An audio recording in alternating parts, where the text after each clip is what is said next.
Bom, a todos, muito boa tarde. Em primeiro lugar, também quero agradecer à Unicep, que é só uma referência histórica para todos nós. Infelizmente, a minha ida lá para cima não me permite vir cá mais vezes, mas acompanho as dinâmicas de apresentações e as dinâmicas da casa. Em segundo lugar, há a lema de origem da pessoa do António, que realmente abraçou este projeto e tem vindo a fazer da lema de origem a grande editora de Trás-os-Montes, e muito me honra que ele tenha acedido a publicar este e outros que seguiram livros, dado que começámos uma parceria recentemente. E por fim, agradecer a vossa presença nesta sessão de lançamento.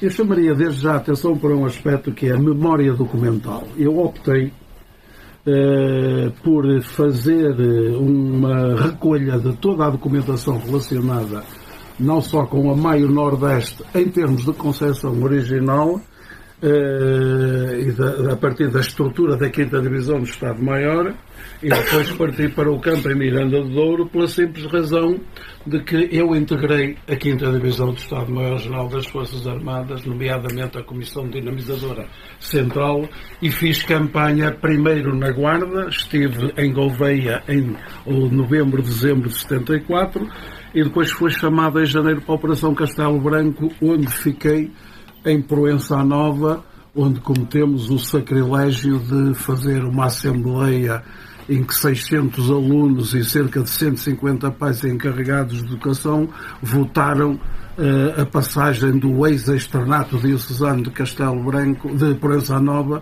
para o Liceu Nacional. E nós, militares, ratificamos essa situação e passados 15 dias foram saneados 18 padres desse externato, foi transformado em liceu e começou aí a minha excomunhão pelo Sr. Bispo de Porto Alegre, que é uma coisa, como devem imaginar, me incomoda à brava até hoje. De maneira que conheço por dentro a história da 5ª Divisão do Estado-Maior e tenho sobre todas as campanhas uma opinião feita de experiência vivida.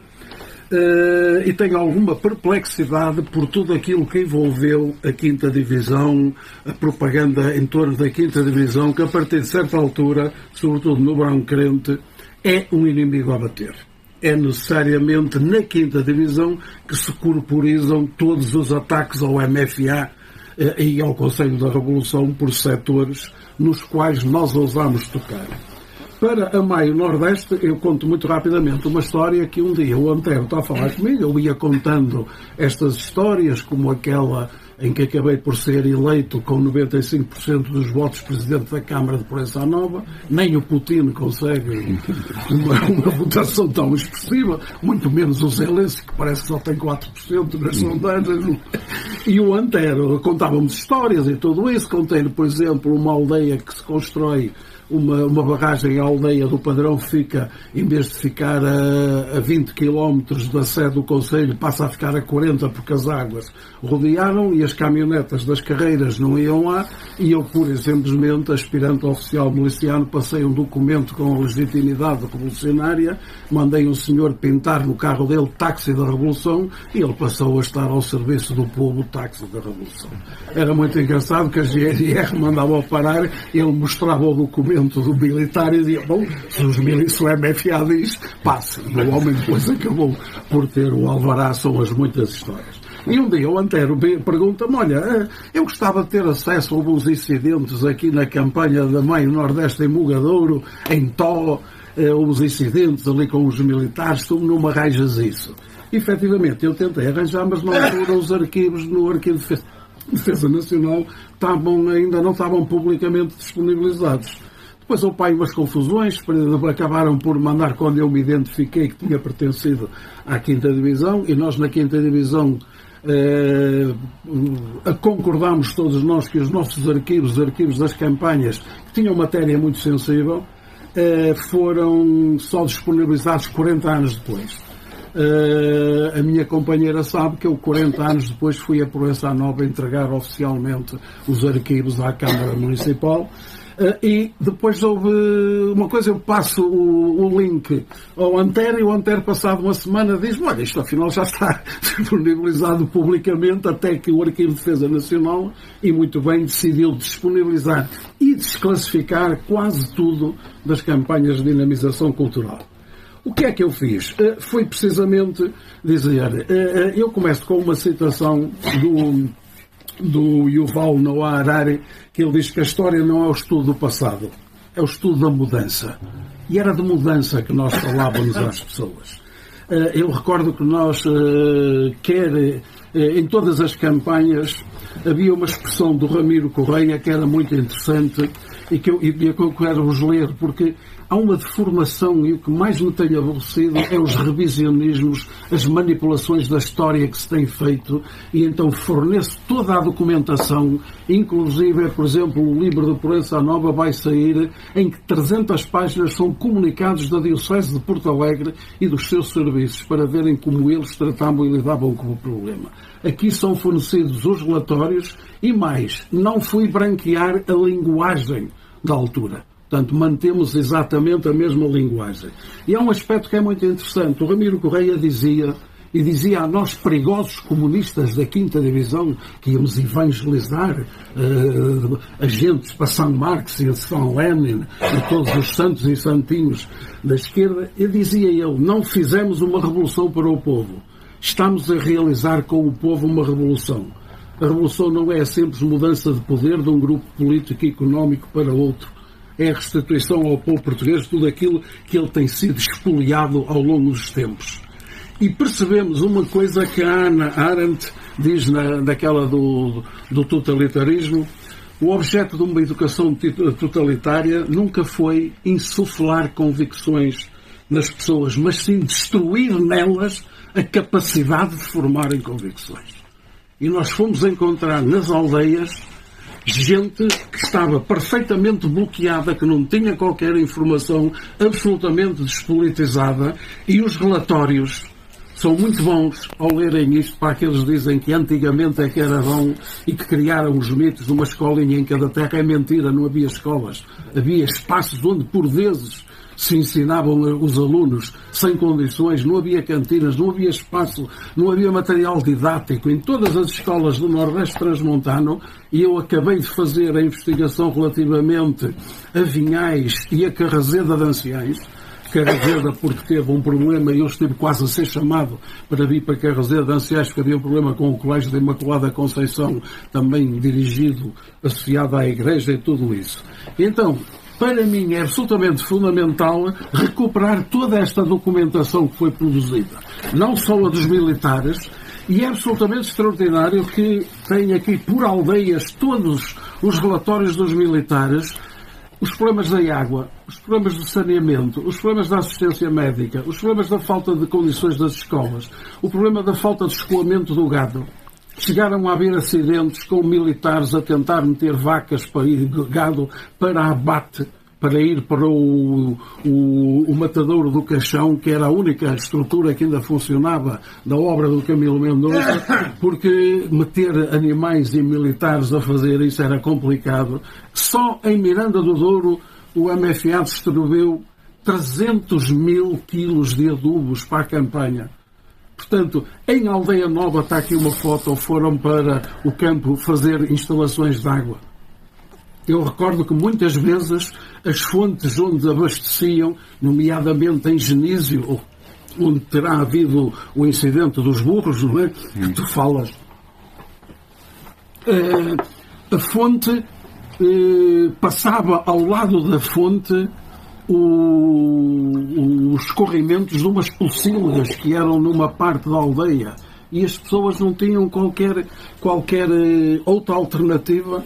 O médico que tinha estado comigo, o Fernando Leitão, médico que é hoje médico na Assembleia da República, velho amigo e tudo isso, eu até já lhe disse a ver se ele não se podia enganar nos medicamentos lá para alguns deputados na Assembleia da República, mas ele não me levou a sério. O Fernando Leitão, que fazia parte da comissão e é aqui citado na a questão da saúde, da agricultura, etc. Portanto, há um aspecto que eu fiz questão de dizer aqui. foi muito importante esta campanha e pôs em causa os poderes locais. Aquilo que nós chamávamos os caciques e como o amigo dos locais. É muito interessante que muito mais do que resolver problemas, eu aí estou em desacordo com o Antério, discutimos bastante, e ele inclusive refere na dedicatória que, apesar das nossas divergências, discutimos muito saudavelmente, basicamente é isso, mas efetivamente, nós não íamos resolver problemas. O grande objetivo das campanhas de dinamização cultural, é assim que elas se chamam, até março, até ao golpe de 11 de março, são esclarecimento político. São esclarecimento político. Só depois de 11 de março, do golpe, da tentativa de golpe spinolista, é que nós passamos a ser esclarecimento, dinamização cultural e ação cívica. A partir daí nós chegamos à conclusão, não basta fazer esclarecimento, temos sobretudo que consciencializar as pessoas para os seus direitos. E nós não temos meios para ir resolver o que é que seja. É mentira que prometêssemos fazer isto ou fazer aquilo. Fizemos levantamentos, como estão aqui expostos no livro de Miranda do Douro, e incitámos, depois daquele programa do Plano de Ação da Aliança Povo, MFA, lançou-se as bases do poder popular e então dissemos às pessoas nas aldeias: formem comissões de aldeias, formem comissões de moradores, formem comissões de bairro. É evidente que em contexto rural tratava-se de fazer comissões de aldeia. E as comissões de aldeia explicamos que não se iam opor às juntas de freguesia nem às câmaras. Iam apenas ser os porta-vozes das aldeias. E mais, e aí começaram os nossos problemas, sobretudo na Maio Nordeste. Não podem fazer parte das comissões de moradores ex-ANPs nem ex-PIDs. Inclusive, nós tínhamos recebido instruções, e eu tenho a listagem, de todos os PIDs de todos os concelhos, e foi-nos dito: cuidado, evitem divulgar publicamente os nomes, porque há familiares que podem não ter nada a ver com o que eram os pais, os tios e tudo isso. E aqueles que se identificaram, como sucedeu em vários locais, esses é evidente que os visualizamos, que os marcamos, digamos assim. Depois, há um outro aspecto que foi fundamental, é que, e eu reproduzo aqui alguns comunicados do ELP e do MDLP, das ações terroristas a partir de bases na Sanábria.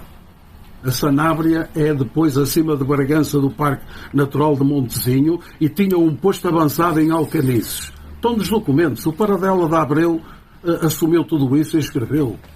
O José Miguel Júdice, o nazi, porque o é, que fazia parte do MDLP, refere-se, senhor, a isso. Esteve, inclusive, nas emissões de rádio que iam fazer através do Plano Maria da Fonte, e aqui envolve a Igreja.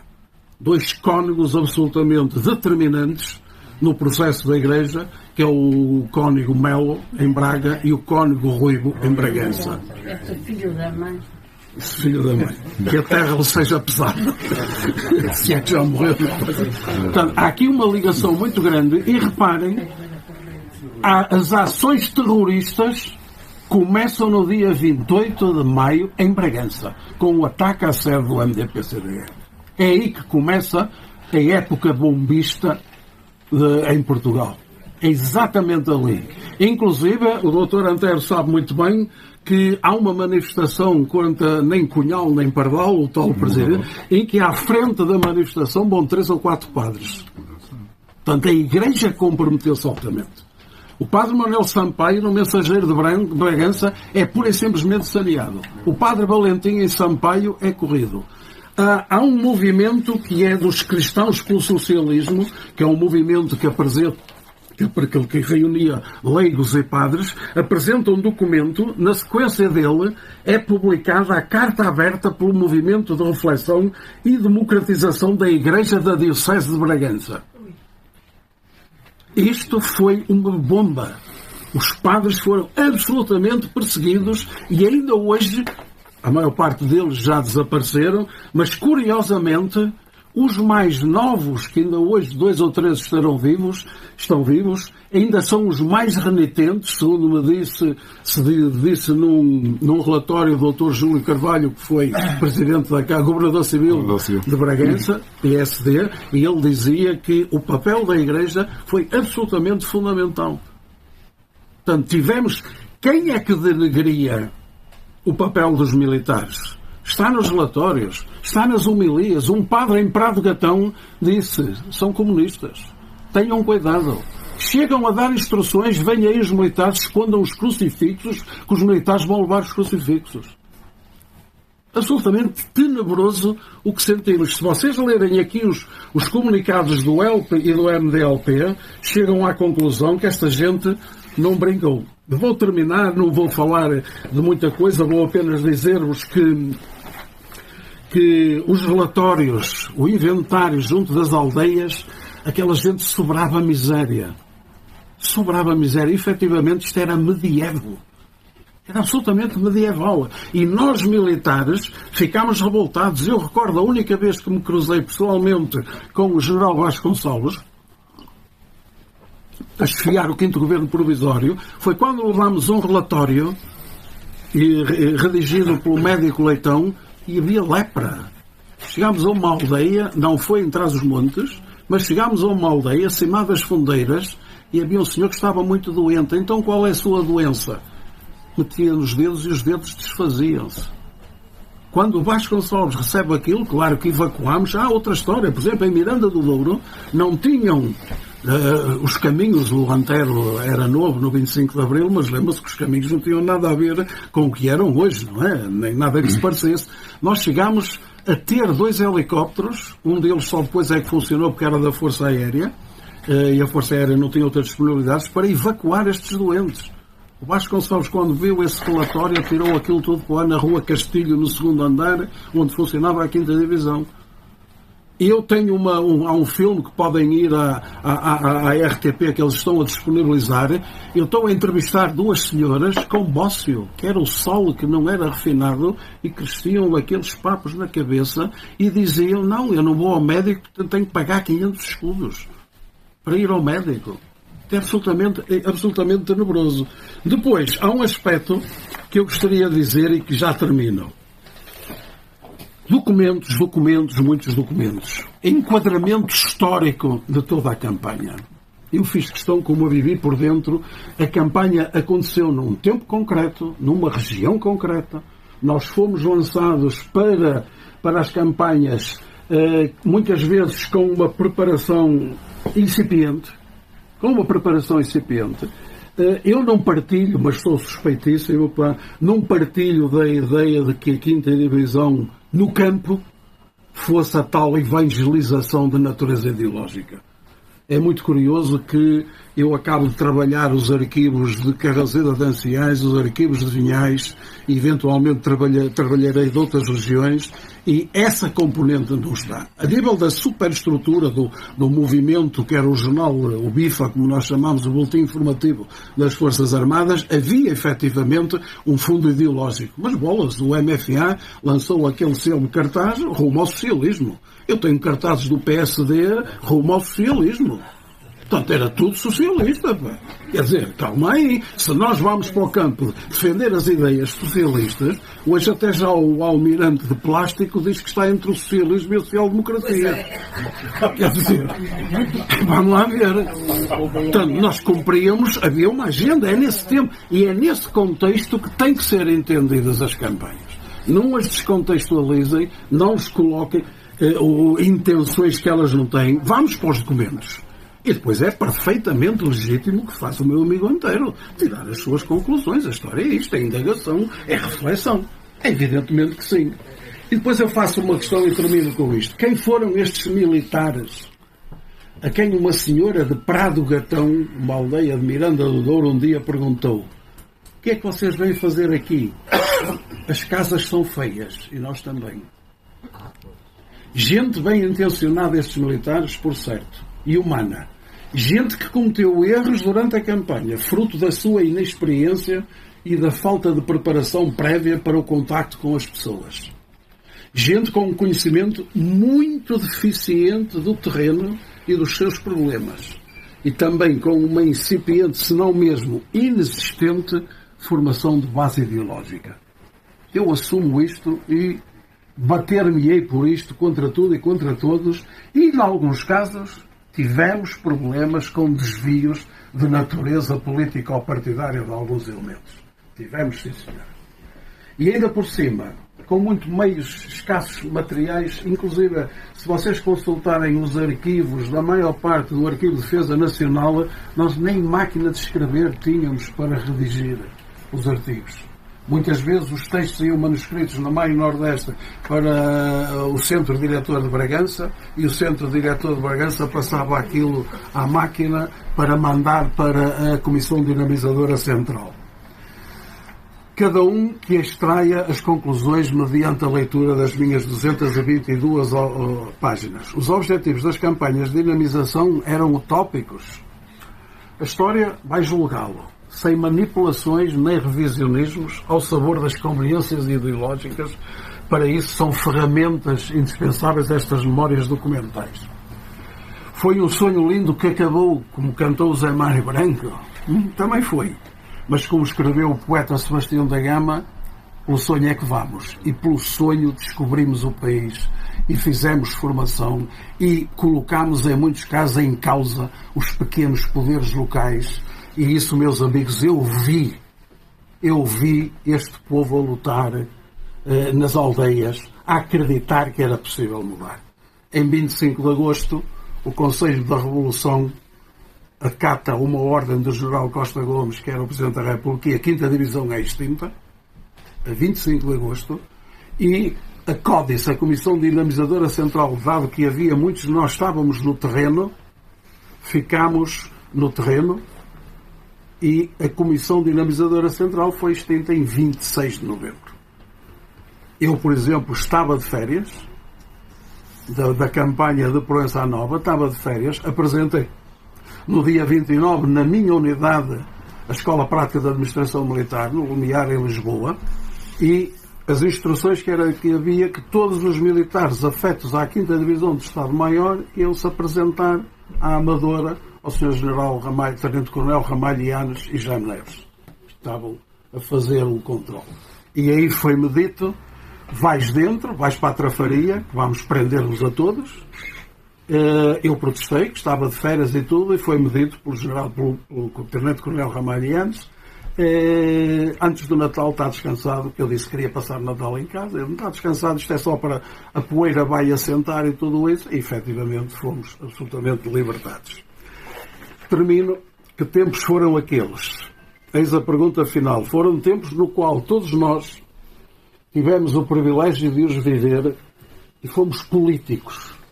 Fomos políticos. Abordámos, enfrentámos os problemas, discutimos coletivamente a melhor maneira de serem resolvidos e satisfizemos algumas necessidades prementes, mas, sobretudo, dissemos às pessoas que as soluções eram elas que as tinham a encontrar. E esta é a chave.